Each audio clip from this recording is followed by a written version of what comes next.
Assalamualaikum warahmatullahi wabarakatuh. Shalom, salam kebajikan, namo buddhaya, Om Swastiastu. Selamat malam semuanya. Perkenalkan, di sini saya Dwi Citra Agustin Arifah, biasa dipanggil Citra.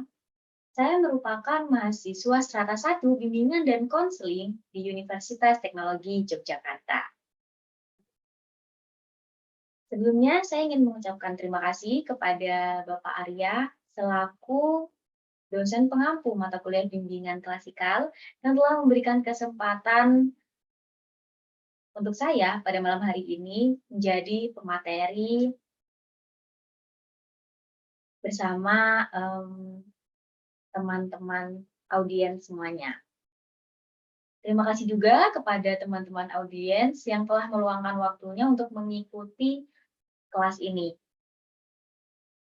Baik, kalian sekarang untuk teman-teman audiens, kalian sekarang kan sudah memasuki semester akhir di sekolah menengah atas. Otomatis, kalian yang ingin melanjutkan ke jenjang pendidikan yang lebih tinggi lagi, harus mempersiapkan sesuatu untuk dapat memasuki kampus impian kalian. Nah, sebelumnya di sini teman-teman ada yang berminat untuk masuk jurusan psikologi kah? Atau jurusan BKK? Mungkin teman-teman yang berminat bisa raise hand ya. Oke. Menurut teman-teman di sini,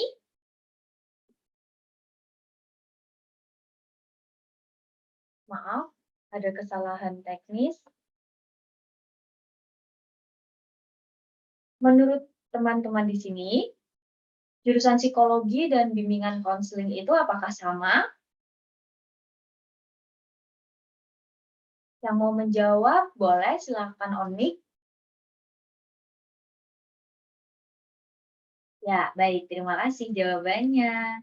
Jadi, psikologi itu tidak sama ya dengan bimbingan dan konseling.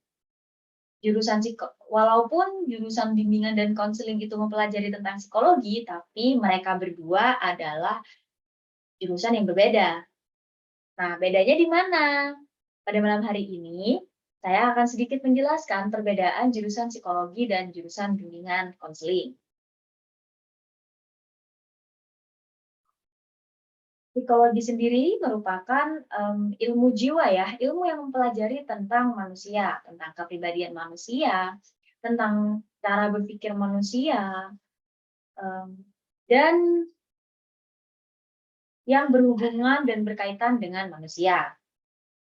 Sedangkan bimbingan konseling sendiri itu bisa dibilang sebagai cabang atau anak dari ilmu psikologi.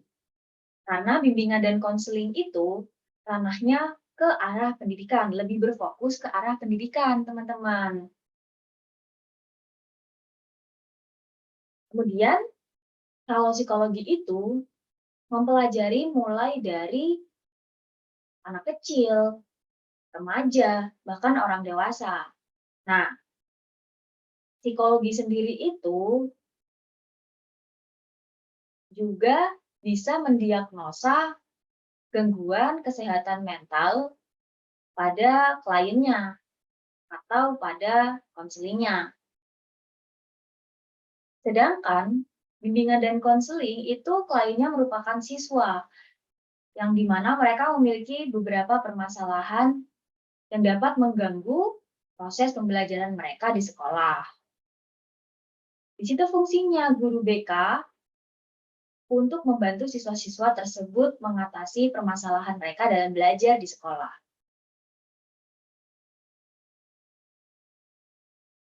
Kemudian, oh iya teman-teman, maaf saya lupa menyampaikan bahwa guru BK itu tidak dapat berwenang untuk mendiagnosa gangguan kesehatan mental yang dialami oleh siswanya.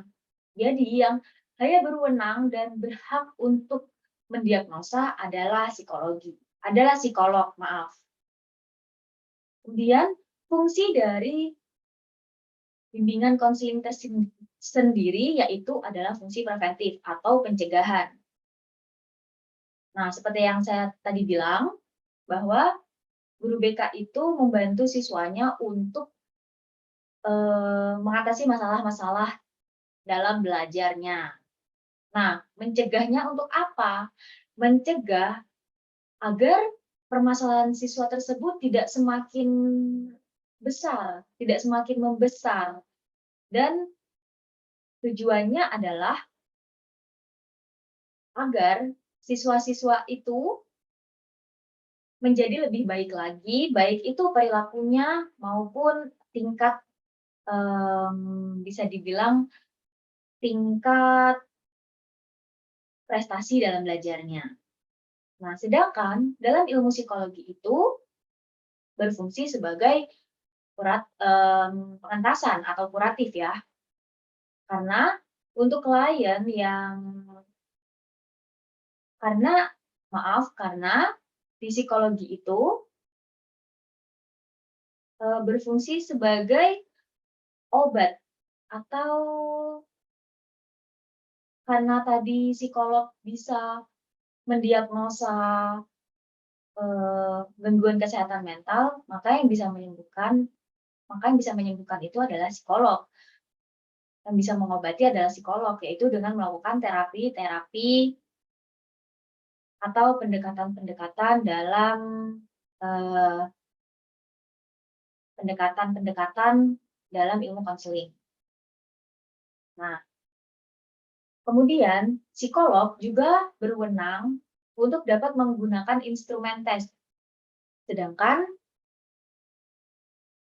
guru BK atau jurusan bimbingan dan konseling itu tidak dapat menggunakan instrumen tes psikologi.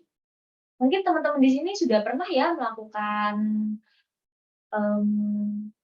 tes psikologi seperti psikotes,